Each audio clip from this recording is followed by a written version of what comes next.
The birth of a deliverer.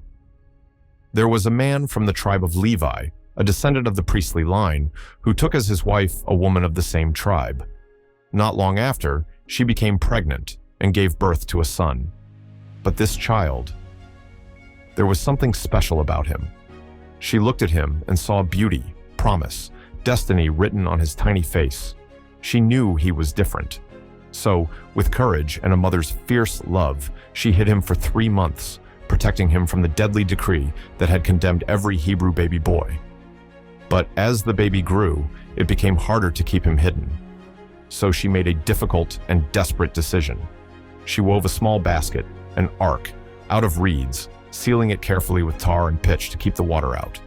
With trembling hands and tears in her eyes, she placed her precious son inside, setting the basket gently among the reeds at the edge of the Nile River.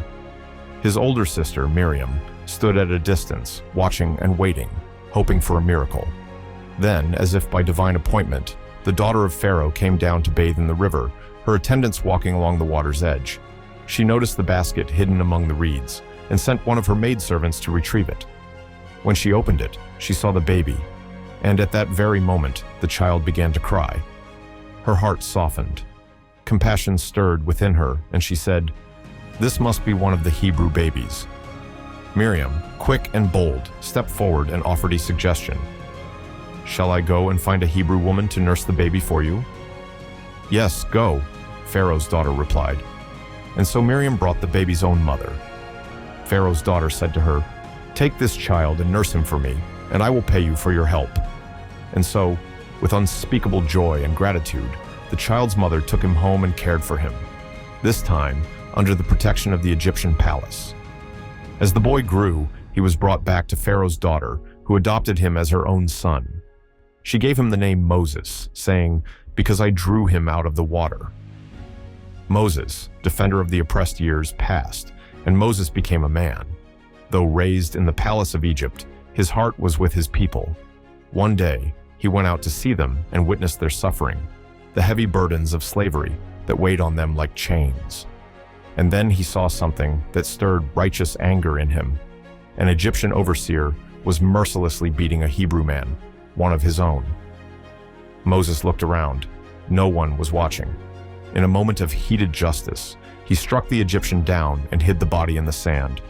The next day, he went out again and saw 2 Hebrews fighting each other. He tried to break it up, saying to the aggressor, "Why are you hitting your fellow Hebrew?" But the man snapped back, "Who made you our ruler and judge? Are you going to kill me too, like you killed the Egyptian?" Moses froze. Fear crept in. The word was out. What he had done was no longer a secret. When Pharaoh heard of it, his wrath flared, and he sought to kill Moses. But Moses fled for his life, running far from the halls of Egypt to the wilderness of Midian, where he finally collapsed beside a well. A new life in Midian. Now, the priest of Midian had 7 daughters. They came to the well to draw water for their father's flock. But a group of rough shepherds arrived and began to drive them away. Moses, witnessing the injustice, rose up once again, not with violence, but with courage, and defended the young women. He even helped them water their sheep. When the daughters returned home earlier than usual, their father Reuel, also called Jethro, was surprised. "Why are you back so soon?" he asked. They replied, "An Egyptian rescued us from the shepherds. He even drew water for us and helped with the flock."